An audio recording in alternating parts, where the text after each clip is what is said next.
welcome back to another episode of Katie Yoga Australia. I'm Katie. I'm David. And a big shout out and thank you to all our listeners. Thank you so much for being part of the community. And this question for this episode is actually from a community member. Thank you, Kathy.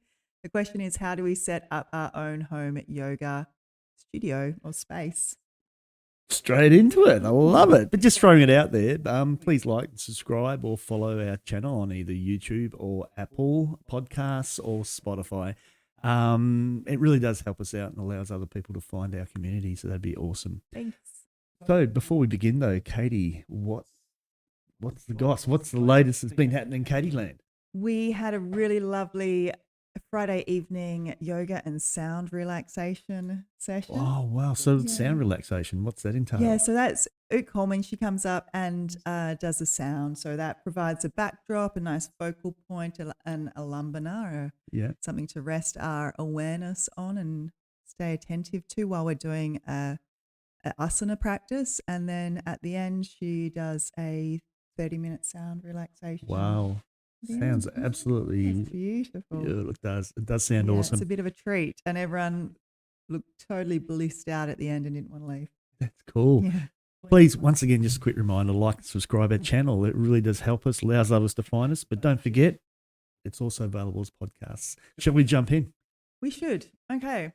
So, setting up your own yoga space, bit of a momentous time, really. It is. It's a really massive step in your yoga journey. It's a really exciting step in your journey. It's a real commitment to your practice, to deepen your practice, to deepen your learning, deepen your understanding. And it has, through that, I really feel has a massive transformational effect when you take that next step to actually creating your own home space and home practice. Yeah. So when you talk about a space, like what are we actually talking about there? What is sort of suitable in the home environment? Yeah. So suitability, ideally it would be a room, a spare empty bedroom is awesome because then it's easy to close the door and not be disturbed and so forth, and have that separation from the everyday life. Of course, so that's not achievable for everyone. So at our house, we don't have a specific room set up for, we used to, but we don't anymore have a specific room set up for yoga. So we just use the space in the living area. Yeah, absolutely. I just want to put a caveat on that though. We do have a room specifically set up for these recordings and recording yoga videos. So even though we don't have a set practice space, we do have a space set up. And we do have a studio we can practice in as well. A lot well. of places we can practice yoga. So what would be the essentials? The essentials, the breath. Really, you don't need anything. Yeah. Apart from your breath. Just to breathe. Yeah. Absolutely. Sometimes I do pranayama in bed. Yes. Sometimes I do it sitting on the couch, meditate on the couch. And other times I roll out a yoga mat. So there is no real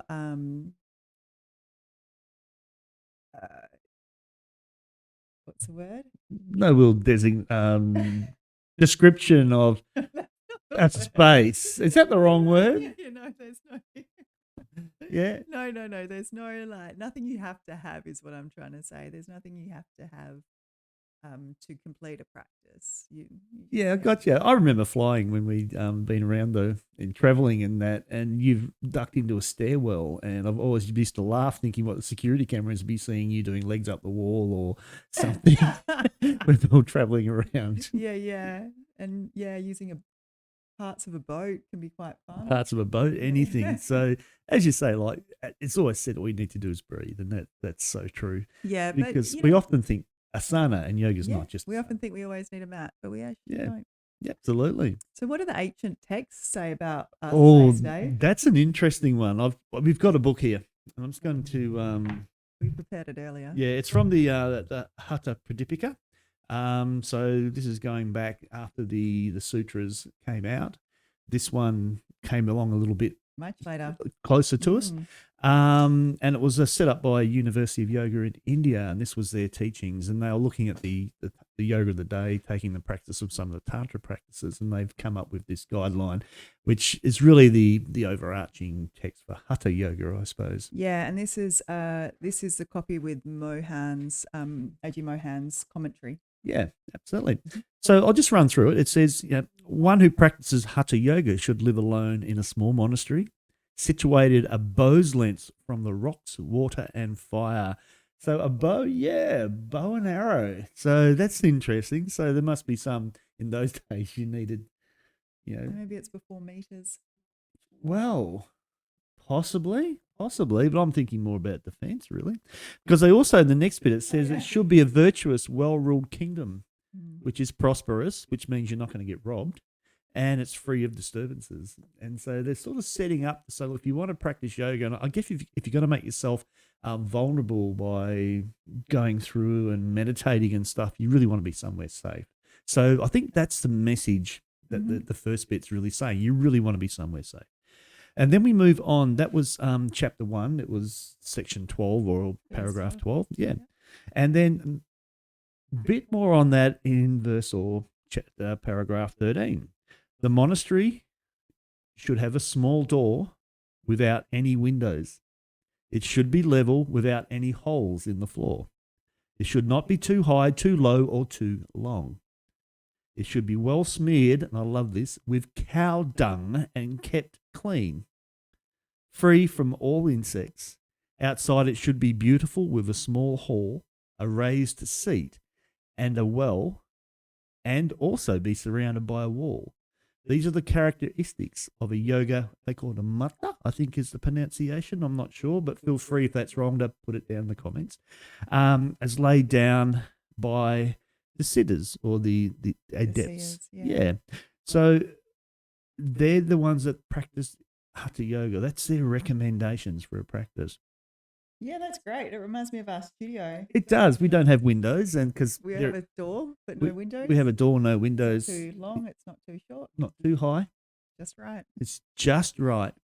Reminds me of the Three Bears. So that's coming from the Hatha Yoga Pradipika with notes from Krishnamacharya, put together by A.G. Mohan and Dr. Ganesh. Yeah, so I think that's also saying we don't want any disturbances. We really, with the insect comment, we want to be free from disturbances, no windows. We're closed off to the external world, so we can really do that transition into our inner world. And I think sometimes we get this idea that our external world, our space, the outside needs to be perfect before we can venture inside, where well, that's not the case. We just want it simple and humble, free from distractions, and then we can venture in. And I put a lot of thought into the cow dung comment because at first it really took me aback. And I thought, okay, I'm going to put in a yoga space at home. I'm going to go and get some cow dung. And I realised, oh, hang on, no, they never had the architectural stuff to build with, or the building materials. They didn't have bricks and things like that to any degree available to everybody. Yeah, cow dung bricks. Yeah, but smeared with cow dung I thought would be to fill the gaps to stop breeze.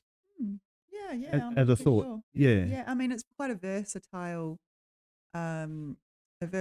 material used a lot in India, still to this day, used as a fuel. It's highly flammable. Yeah, it's used as a fuel and used in some of the Vedic rituals. Yeah. Yeah. So today. I'm pretty confident there would have been a practical reason. And I'd just like to think about why that might be the case.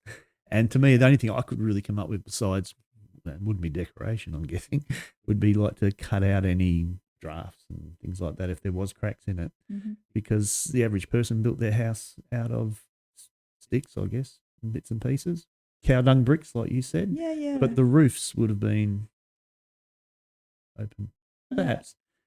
Might be some research. A rabbit hole. Very interesting. Yeah, I mean, there's lots of different architecture in India, and it just depends on the time when it was built. Yeah, absolutely. There's lots of stuff that's influenced by the Mughals in North India as well, and their type of building. So yeah, it's very different. So it depends on it as well. If you're in in a village compared to if you were in the city and city. stuff. Yeah. Mm. And I'm just stoked that last week we talked, not week, but the last, we talked about poo. And today we managed to get cow poo in here. How cool is that? Thanks, Dave. You're welcome. But what about modern day? What would we be looking for? Like, I know, at home or anywhere really. I know that you had your little space on our boat when we had one. Yeah. It wasn't a designated space. It was more like the Make do. passageway through the middle of the boat. And the front foredeck was way too small. Yeah. So I think we tend to focus on our practice a lot as asana nowadays. So asana is a real key component for practitioners, and we use it as a tool to help us on our journey of realizing our true nature, the self, which is the goal of yoga. So I'd probably speak more in an asana context, like what do we need for an asana practice? And that would be a yoga mat. Yes. Yep. So, and there's some really different ones out there. You can get your normal rectangle mat, which are great. Or you can also get round ones. You can get yoga paws as well, which you can put over your hands and over your feet. And so you can, with the round one and the yoga paws, you're sort of a lot freer than just using the rectangle space to do your yoga on. So you can move in quite different ways, which can be fun. If it depends on also your flooring as well and how much cushioning as to what sort of mat would be ideal. If you want a little bit more cushioning, you might want to go a 6 mil. If you're fine with it a bit thinner, you might prefer a 4 mil. Yep. If you are on plush carpet, that's not ideal. If you're doing lots of weight bearing through the upper body, it's not ideal for the wrists. So you might want a thicker studio mat, so it's a little bit harder rather than having a thin mat where you're going to sink in and not be able to practice Hasta Bandha as effectively. That's engaging the hand properly and lifting the arches of the hand properly. So a few things to consider with your yoga mat. Other props, basic props, would be blocks, and we talked a few episodes ago about blocks in the context of bridge pose, but also other props. But strap is a really good one as well. Blanket too. Eye pillow is a must. Pillow is a must for Shavasana. And then you don't need all of this to start with. You may collect it over time, and then you might even branch out and get a bolster or some myofascial release, so a foam roller or some trigger balls. You might, if you've got wrist stuff going on or knee stuff going on, you might get yoga jellies that is silicone based to provide a little bit of support or lift. And also wall space as well. Maybe setting up your room so you've got space to do legs up the wall or space to support yourself in inversions if that's what you want to do in your practice. Yeah. And you picked up on something there I thought was thing on the props, and you're saying don't get them all at once. Just get them as you need them. Just say, you might do a practice, you may never ever use a strap or a chair or a chair. People do, but it's just like don't go out and buy it all straight up, and just work within your practice and what you need. Yeah. What about colour? Colours, painting the wall. Yeah, that would be fun. Yeah, you can and calming paints, but calming colours rather. But you're not limited to that, and you can actually get some really nice decals as well with mandalas and that sort of thing. If you want to change things up, if you're not totally thrilled on your wall colour, you can add a little bit of variety there. Absolutely. Yeah. And incense? Yeah, I think you can think about it as a bit of a sensory environment as well, where you might, so that's visual with the colors of the wall, and even like having mirrors so you can self-adjust too. That can be quite helpful. One of the studios I used to teach at early on had a big mirror wall. It was quite daunting, but it was actually quite useful too. So when I had my homeroom a long time ago, I used to have mirrors, and they were great. So visual, and then you've also got things like scent. as well. So maybe some incense, as you said, or some oil diffuser Yeah. Yeah. or a scented candle. You just got to be careful with candles that it's not close to your mat, that you can kick it over, or you Yeah. don't have it lit when you've got your eyes shut and you're meditating. So when you like with your candles and stuff, when we go back into the Hatha Pradipika, they were sort of inferring that it wasn't a bright space you were practicing in. So it's really nice to have a lamp or some way of bringing it, having control over that, I guess. Yeah. And especially if you're practicing, so they talk about the room having no windows. So if Yeah. you've got in a room with blinds where you can darken it a little bit, and then you've got control over the lighting, and it's Yeah.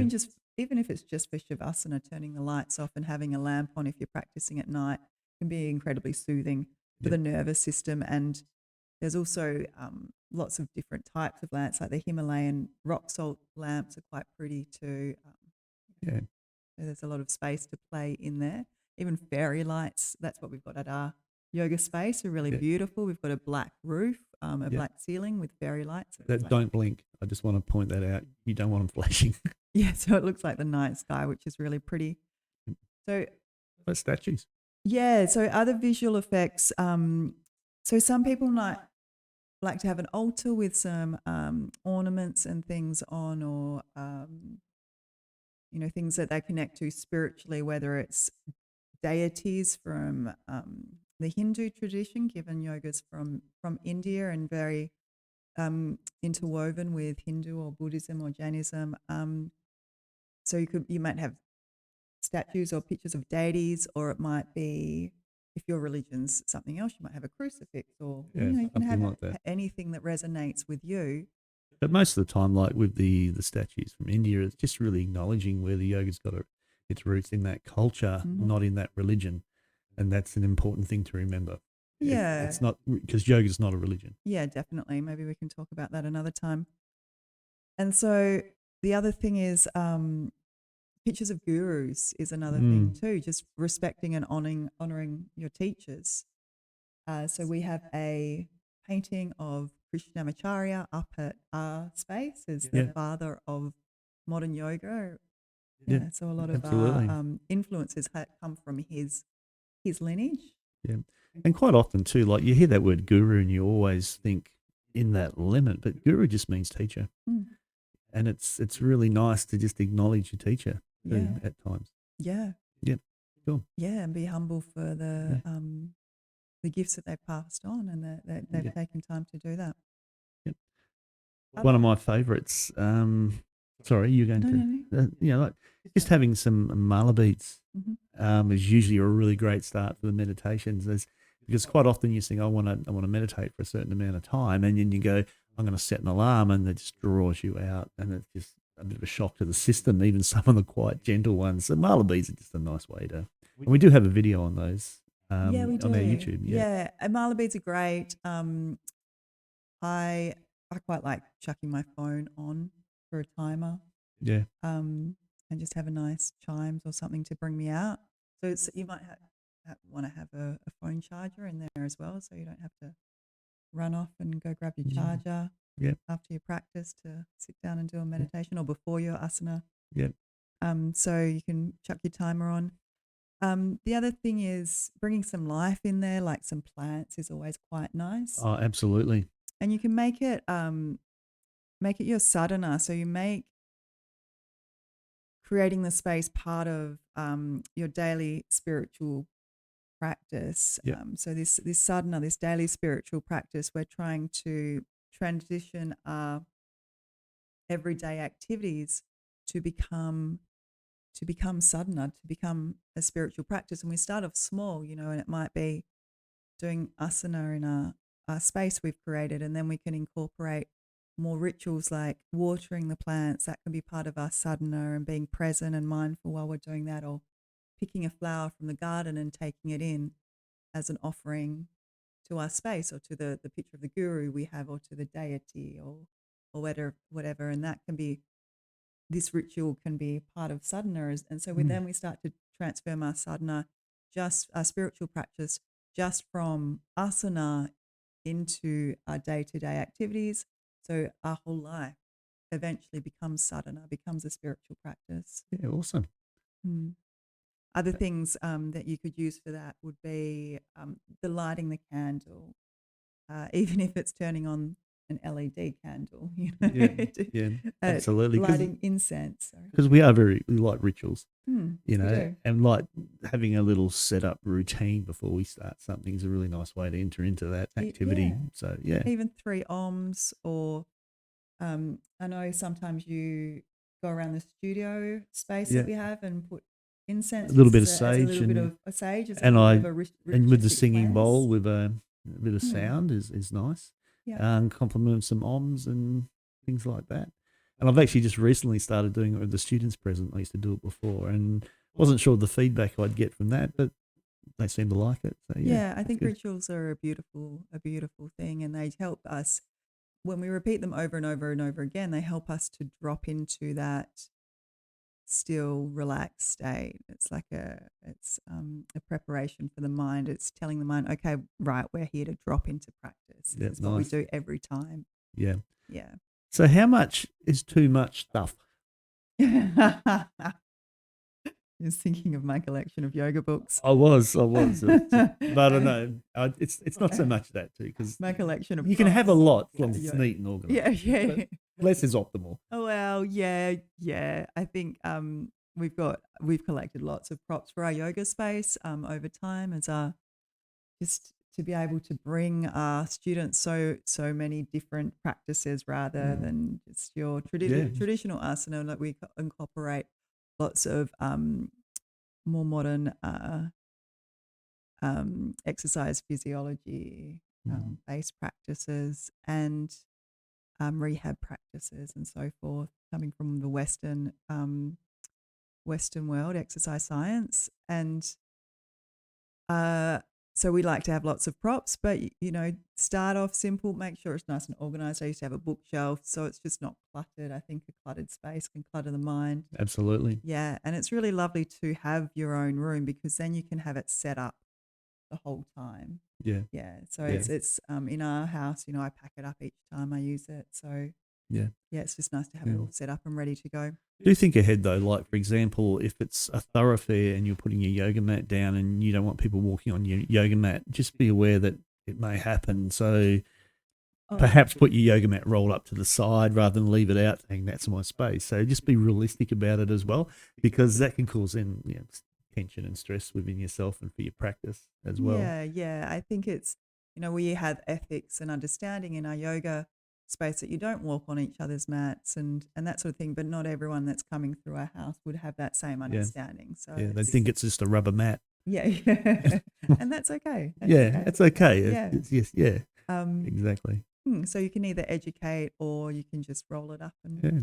So if you wanted to practice on your own without listening to Katie Yoga online video or some other form of instruction, how do you start your practice? Well, it's great to have those online videos that you can subscribe to ours for a very affordable price. Link in the description.